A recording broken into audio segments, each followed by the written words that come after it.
Hello everyone, welcome to Email Picks. How are things going for you? Because for me, it's not so good. These days, several departments in our company are working on this project to launch a new product. But the schedule is just too tight. Many departments are saying that their part is delayed and it looks like it makes sense for the deadline to be postponed by another month. I'm hoping the deadline will be put off too because I've been working many hours overtime every night to get things done. And at this rate, I don't think I'll be able to maintain my mental health.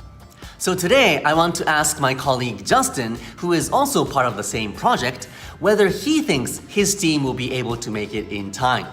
I'm hoping to hear bad news from him so that I won't feel too bad about starting to not care about meeting the deadline. So here goes.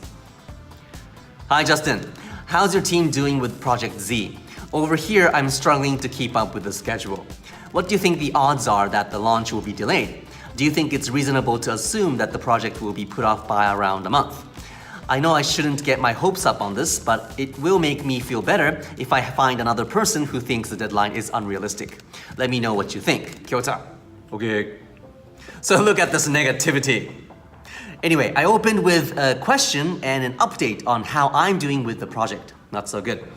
And then I asked Justin whether he predicts that the deadline will be postponed or not. I used the phrases, what do you think the odds are? And do you think it's reasonable to assume that? Okay. And finally, I communicated my intent for writing this email. It's not to ask Justin to do a certain task or anything. It's to ask for his opinion, that's all.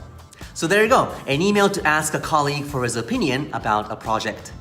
I'm still really busy, but I'm starting to realize that I only have a handful of tasks left, so my motivation is coming back up. Alright, so anyway, thank you for watching. That's it for today. I'll see you next week.